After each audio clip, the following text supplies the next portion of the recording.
Yo, what's up mga gar? Morning update ulit dito sa ating Fishard. Tapos na natin to i-check mga gar. And ipakita ko sa inyo mga gar ngayon no, na success na molting ng ating alimango. So merong namatay na isa pero merong nag-success na molt no, na isa. And nalinis na natin to. Natanggalan natin yung mga natira, yung mga pagkain or dumi. Tapos pinaandar na rin natin yung system natin para ma-flush out na yung mga natitirang dumi. Tapos para magano na rin, malinis na rin yung ating buo system.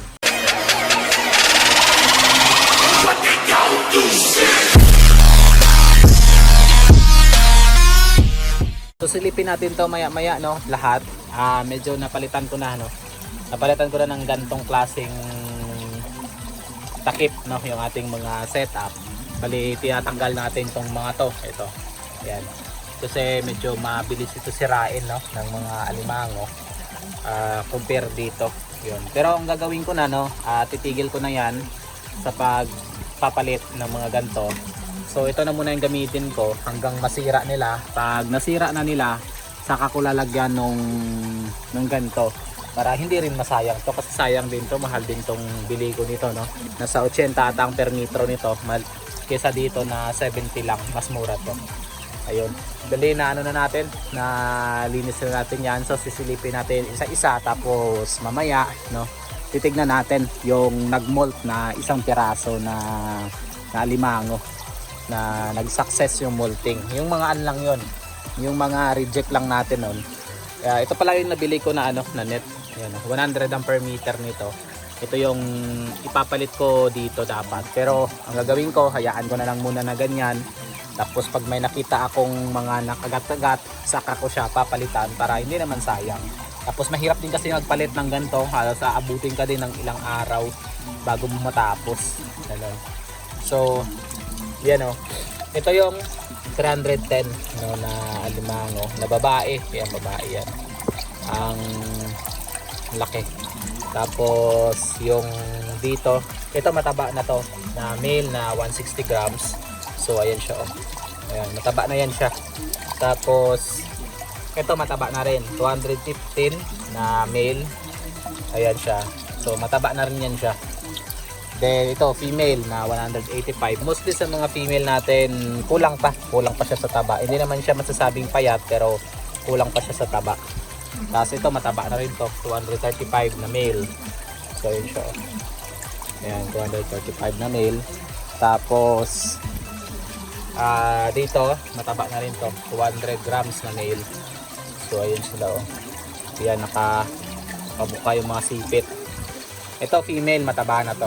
Mataba na to siya. 190 grams na female. So yun siya oh. Ayan. Then ito payat pa to, female na 225. Ayan oh. Hindi naman sila totally payat, pero kulang pa no. Kulang pa sila sa taba. Tapos ito 420 na male. Ayan siya. Ayan oh. Ayan. Laki. Tapos ito 325 na male din. Laki din yan. Ayan siya oh. Ayun. Tapos 140 na female. Ayun siya, maliit. Maliit lang to, 140 grams lang. Tapos 190 grams na female. Ayan, ito mga bago pa talaga to kasi nung May 5 lang to nilagay. So ito pa yung mga malalakas kumain dahil bago. Pag bago kasi, pag payat, lalakas talaga sila kumain. Pero pag mga medyo tumatagal na sila, yun, medyo humihina na silang kumain. Ayan, 190 yan na female. Yun. Tapos may 155 din at saka 145 na female. Ayan o. Yan. Ayan, nakabuka. Kakain yan pag pinakain mo, pero hindi ko naman papakainin kasi mamayang gabi na yan ulit papakainin. Tapos female na 185 grams. Ayan siya. Tapos ito malaki, 335 na male. Ayan siya. Ayan. Tapos dito yung bakla no, na 175 grams. Ayan, mataba na yan. Ayan siya oh. Mataba na yan siya. Tapos ito female na 160. Ito medyo payat pa to. Ayan siya oh. Tapos 280 na female. Malaki. Kaso alanganin pa sa taba. Siguro mga isang linggo pa na napakain, tataba na yan. Tapos ito 240 na male, mataba na to. Mataba na to siya. So, tapos ito walang laman kasi ito yung namatayan na lalaki. Namatayan dyan lalaki. Tapos ito 135 na female. Ayun.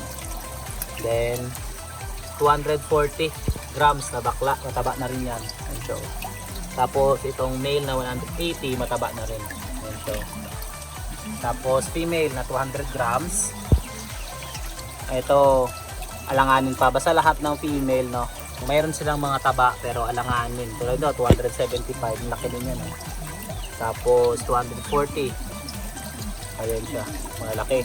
Tapos ito 115 na female. Ito hindi na ito masyadong kumakain talaga. Ayan, hindi siya kumakain. Then ito female na 175. Ayan siya. Tapos ito male na 190 grams. So mataba na to. Ayan na, oh. Ayan. Tapos ito male na 185, mataba na rin yan. Ayan siya, mataba na rin. Tapos ito male na 170, so mataba na rin yan. Ito male na 785, ito yung dito yan nakalagay, yung malaki, 785 grams. Tapos ito female na ano to, 220 grams. So ano pa yan, alanganin pa. Same din ito, female na 295, ayun siya, alanganin pa yan. Ito 380, tsaka yun 265 na male. So mga alanganin pa kasi malalaki. Pag malalaki kasi ng mga lalaki, alanganin pa sila sa taba. Pero pagdating naman sa ano, sa mga maliliit na male, yung mga tag 200 grams pababa, 240 pababa, ganun, matataba na sila at pwede na silang harvestin. Tapos yung mga dito, no, yung dito na mga reject, so hindi na sila masyadong kumakain. Tapos matataba na rin kasi yan nung nilagay. Ito dito yung namatay kanina, namatay. Dito wala na siyang laman. Yan, namatay kanina. So kumain pa yon kagabi. Tapos itong umaga pagising ko na namatay siya. So nung inamoy hindi pa naman siya mabaho, kaya pwede pa siyang lutuin. So niluto namin. Bakla sana yon, bakla. Tapos yung dito pakita ko mga gar, yung nagmolt.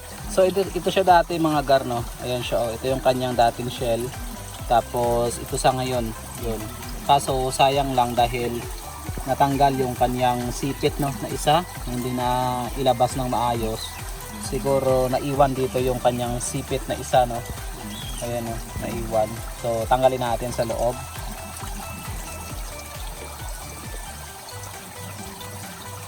So ito yung dati niyang shell mga gar, ganito sila mag-molt. Ayun, oh.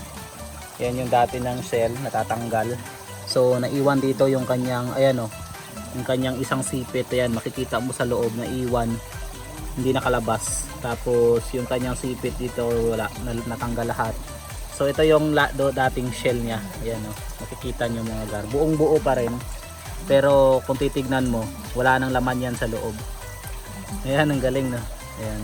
Tapos nag-molt siya into like this one. So hindi pa to nangangagat kasi pag ganito yung bagong molt, hindi pa yan sila nangangagat, no. Bali mababait pa yan sila kasi hindi pa ganun katigas yung kanilang shell. So hindi pa yan sila nang hindi pa yan sila nangangagat. So ito siya dati mga gar, ito yan, ito siya dati. Ayan siya, oh, yan. So naiwan pa nga yung kanyang isang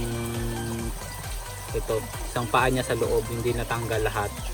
Ayun. Kaya kung mapapansin nyo, kulang siya ng isang kampay. Ayun, oh. Yung ginagamit niya pag lumalangoy, yan ang kulang. Tapos ito yung kanyang dating shell. Ayan, nag-molt siya into this one.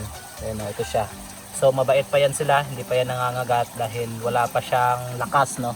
Kung hahawakan yung mga gar, napaka soft ng kanyang shell. Yun. Ito yung matatawag nating soft shell crab sana, no. Soft shell crabs ito. Pero sa ngayon na hindi pa naman ganun kadami yung pinoproduce nating soft shell crabs. So ang gagawin natin is ibabalik natin siya, papalakihin natin or papatigasin natin, papatabain ulit natin mga gar. So ayun siya. Yan. Yun. So ito yung first na attempt natin sa molting at nag-success yung ating first attempt no sa molting. And ang gagawin natin dyan is yung iba papamolt din natin kasi marami nang hindi kumakain dyan. At for sure no matataba na yung mga nandyan. So in no less days no mag-molt na rin yung mga iba kasi ito nag-start na doon mag-molt. Yan, no? So goods. Yan. Yun na yung update natin mga gar, no? Meron tayong isang success na molting. Tapos ang suspect ko nga dito mga gar, hindi na to kumakain. Kaya baka mag-molt ito. Ito siya. Yan, baka mag-molt siya kasi hindi na yan kumakain. At yung natanggal niyang mga paa, unti-unting tumutubo. Yung pag ganyan kasi, isa yan sa mga senyales na malapit nang mag-molt yung isang alimango. So antayin natin yan kasi pag nag-molt yan, malaking babae yan. Kasi 115 na babae na yan. More or less 200 grams pag nag-molt yan. So yun yung ating update mga gar. Nagpakita rin tayo dito sa ating maliit na farm. Tapos yung nag-molt natin na success na. And yun yung update natin. So hanggang dito na lang muna yung video natin mga gar. Kasi mag-iigib ako ng tubig dahil bilis maubos ng tubig natin. So mag-iigib muna tayo doon sa dagat. Then magmi-mix tayo ng tubig para makuha natin yung tamang salinity level na itong mga alimango natin.